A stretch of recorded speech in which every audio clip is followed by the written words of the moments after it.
आज हम बीकानेर जिले के श्री डोंगरगढ़ के वार्ड नंबर 40 में खड़े हैं और यहाँ हम कई दिन से देख रहे हैं कि एक नंदी महाराज जो है इनकी लगातार ये राठी परिवार जो है सेवा कर रहे हैं। और ये बहुत ही अच्छा संदेश है कि जहाँ आज के इस कलयुग में लोग माता पिता को भुला देते हैं, उनकी सेवा नहीं करते हैं, और आज हमें ये देखने को मिल रहा है कि पूरा का पूरा परिवार अपने एक सदस्य के रूप में इसकी सेवा करते हैं। मैं देख रहा हूँ लगातार कई दिनों से कि ये सुबह शाम दोनों टाइम इसकी सेवा में पूरा ध्यान देते हैं, इसको खड़ा करने का प्रयास करते हैं। यही नहीं, पूरा मोहल्ला भी इनका सहयोग करता है। और ये तो आज हमारे सम्मुख इनका पूरा परिवार है और इनसे जानने का प्रयास करते हैं कि आखिर ये प्रेरणा इनको कहाँ से मिली। और ये लगभग 24 साल का ये हो चुका है ये नंदी महाराज। आमतौर पर 20 साल से ज़्यादा इनकी उम्र नहीं होती, लेकिन इनकी देखरेख और इनकी सेवा का ही ये परिणाम है कि ये 24 साल के नंदी महाराज हो गए हैं। तो हम श्री भगवान जी राठी से जानना चाहेंगे कि ये इनका जन्म कब हुआ, कितने साल का हुआ और किस तरह से इनको प्रेरणा मिली। तो श्री राठी जी, आप बताइए कि आप इसके बारे में। इसका जन्म करीबन 1998 में हुआ था। 1988 में है। 1998 में अच्छा हुआ था। तो जब ये 6-7-8 महीने का था तो इसकी माँ के काफ़ी दूध होने की वजह से शरीर में हष्ट था। इसको देख करके मेरे को पुरानी यादें आई कि मेरे बुजुर्ग भी रकब बनाते थे, नंदी बनाते थे और लगातार कई नंदी उन्होंने बनाए। अब मैंने सोचा कि आगे शायद नंदी बनाने की प्रतिक्रिया खत्म हो जाएगी वंशज में, क्योंकि ज़माना ऐसे आ गया, कोई व्यवस्था बनती नहीं है नंदी महाराज रखने की, सब बाहर बिजनेस वाले हो गए हम लोग। तो मेरा इच्छा हुआ कि आखिरी ये मेरी इच्छा पूरी हो जाए तो अच्छी बात है। उस दरमियान ये 1-1.5 साल का था तो मेरे बच्चों ने मुझसे पूछा कि आप कोई तीर्थ व्रत कर लीजिए, अब हम लोग हो गए हैं सबल, आपको करवा देंगे। मैंने कहा तीर्थ व्रत कराने की इच्छा ही है करवाने की मेरी, तो मेरे दिल में एक बात है। बोलो वो क्या? मैंने बोला कि एक बछड़ा मैंने पाला है, इसको आप सांड बनवा दो, रकब बनवा दो, और इसकी मेरी पालने की हार्दिक इच्छा है। तो उन्होंने बोला कि ठीक है हम कर देंगे। मैंने बोला ये थोड़ा सा शब्दों में कहने से नहीं होगा, पूरे घर में अपने परिवार से, अपनी औरतों से, अपने बच्चों से, मैंने मेरी घरवाली से पूछा कि क्या सब अपने तय दिल से एकदम समर्पित हो और हमेशा जब तक ये नंदी महाराज रहे तब तक इसके प्रति समर्पित हो, तो मैं संकल्प लूँ, नहीं तो मैं नहीं लूँ ऐसा संकल्प। तो ये बताइए, उस जमाने में तो क्या था कि इनकी ज़्यादा मांग भी थी, डिमांड भी थी, तो खरीदने के लिए कुछ आए होंगे लोग। 50 साल से मैं मेरे घर में गोवंश रखता हूँ। इससे पहले जितने भी बच्चे हुए थे वो मेरे से लोग मांग के ले गए थे, लेकिन किसी से पैसा नहीं लिया। गाड़ी वालों जो बैल बनाते, यानी बेचा नहीं आपने? बेचा नहीं एक भी। जो बैल बनवाते थे या बनते थे उनको दिया। अच्छा। और मेरी इतनी स्थिति मजबूत नहीं थी कि किसी नंदी को बना करके मेरे पैसे से इतना पाल सकूँ। जब ये स्थिति मेरे को दिखी तो मैंने संकल्प लिया और 50 साल से गोपालन करने के बाद 25 साल के बाद ये मेरा संकल्प आया और आज ये पूर्ण कैसा हो रहा है। तो आज आप खुश हो इसको देख करके? बहुत ज़्यादा खुश, क्योंकि इसके आशीर्वाद से जब मैंने इन्होंने बोला कि आपको तीर्थ करवाएं, ये नंदी की संकल्प के बाद इस नंदी के आशीर्वाद से मैंने पूरे भारत के तीर्थ व्रत कर लिए हिंदू धर्म के।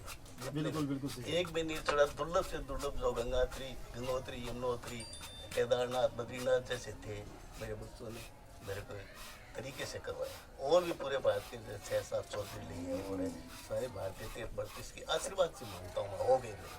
अच्छा ये बताओ आप, मतलब परिवार ने किसी ने विरोध नहीं किया? परिवार ने साथ दिया आपका? आज तक मेरे से ज़्यादा संकल्पित हैं। मैं शरीर से लाचार हूँ लेकिन ये मजबूत है और मेरे ऊपर कोई इसका बोझ नहीं है। ये खुद मेरी बेटे की बहुएं, मेरे पोते, मेरे बेटे सब, और मेरे मोहल्ले वाले तो मेरे घर जैसे हो गए इस नदी के पीछे। वो अपने आप को अपना इसका सदस्य मानते हैं और वो बराबर बिना बुलाए जब देखते हैं कि ये लोग आ गए, इंतजार करते हैं कब आए और कब हम जाए, कब आए और कब हम जाए। ये सेवा भाव है। चलो इनके बाद माता जी से जानते हैं कि इनका क्या कहना है। थोड़ा नजदीक ले आओ। हाँ बताओ। इसकी शादी भी कर दी, इसका शादी करके उसके बच्चे को अलग रखा, इसकी माँ को अलग रखा। अब ये नंदी बुढ़ा हो गया तो मैं घर से निकाला भी नहीं और बाड़े के अंदर भी रखा है इसको, किसी से एक पैसा भी नहीं लिया। और 20 साल तक, अब 20 साल बाद में गौ को बांधना बंद कर दिया। इसकी सेवा करने लगते हैं। तो आपके बच्चों जैसा लगता है आपको ये? आपको ये बच्चों जैसा लगता है? हमारा तो लड़का जैसा ही लगता है। तो सबसे बहन है उसकी, वो भी बहुत सेवा की है।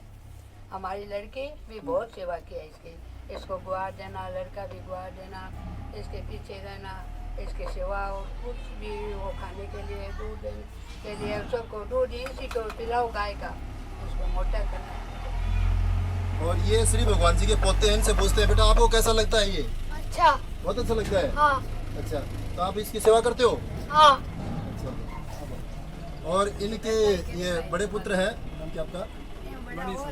मणि शंकर जी। और इनसे जानने का प्रयास करते हैं कि आपको अपने पिताजी का जो ये फैसला है कि इनको पालेंगे और इनको यहाँ रखा, आपको कैसा लगा है? नहीं, ये मेरे को बहुत अच्छा लगा ये इनका फैसला, और इनके फैसले के चलते हमारे परिवार में काफ़ी समस्याएं हल हुई है, और आज भी हम लोग इनके फैसले को ही मानते हैं। इनका फैसला सर्वोपरि है। देखो बहुत अच्छी बात है, ये बता रहे हैं कि मेरे परिवार की जो सुख समृद्धि है, जो आज खुशहाल परिवार है, उसके पीछे इस नंदी महाराज का हाथ है। तो ये बहुत बड़ी खुशी बात है। और आज हम देख रहे हैं कि चारों ओर जो संकट के बादल छाए हुए हैं, उसका मुख्य कारण भी यही है कि हमने गोवंश को भुला दिया है, हमने गौ माता जो है उसको बेघर कर दिया है, और इस कारण से सारी समस्याएं आज उत्पन्न हो रही है। तो आप इधर आओ, तो आप मानते हो कि सारे संकट जो है हर लेते हैं ये? बिल्कुल बिल्कुल। अच्छा। गौ माता का वंशज है, अगर घर में रहेगा तो आपकी कोई भी समस्या, आपके ऊपर कोई भी विपत्ति जो आती है, वो गोवंश आपका दूर करते हैं, विपत्ति को हटती है। हाँ ये बताओ। अच्छा, आज आप क्या संदेश देना चाहते हो? हम यही संदेश देना चाहते हैं कि आप गोवंश घर में रखो।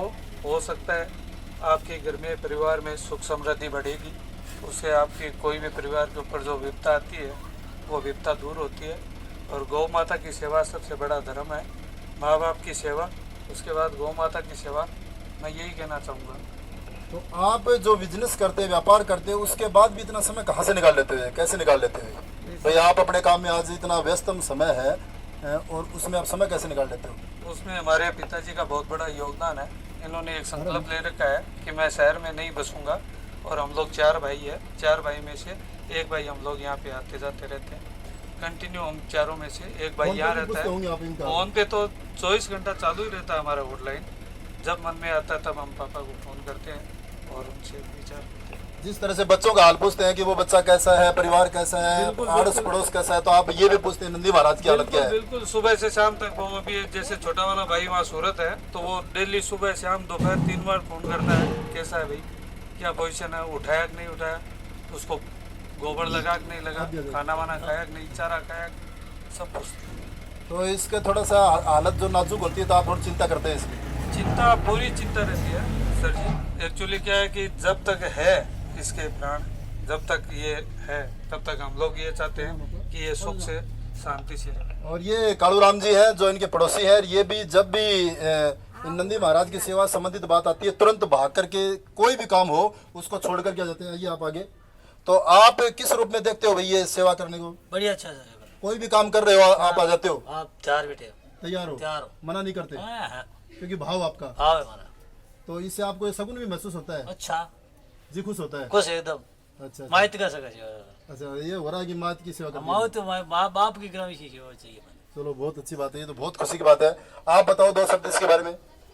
हम भी इसके साथ में जुड़े हुए हैं और इसकी सेवा कर रहे हैं। और मेरा ये हाथ टूटने के बाद में भी अब जब से इसकी सेवा करी है चालू, आ रही है नहीं? उसमें बहुत फर्क है। मेरा हाथ भी थोड़ा बहुत काम करने लग गया है। अच्छा, हाथ पहले काम करता नहीं था? नहीं, टूट गया था बीच में। अच्छा, टूट ये गया यहाँ था। से। हाँ। अच्छा अच्छा। अब कहाँ इसके साथ में काम करते आपका हैं। नाम, शुभ नाम? मेरा नाम संजीव गौड़। संजीव गौड़। हाँ। तो आप भी अपने सौभाग्यशाली मानते हो? हाँ। आ जाओ। देखिए बड़ी खुशी है आज। और ये इनके और छोटे बेटे हैं, और ये भी बताना चाहेंगे अपने अनुभव। ये भी दिन रात इनकी सेवा करते रहते हैं।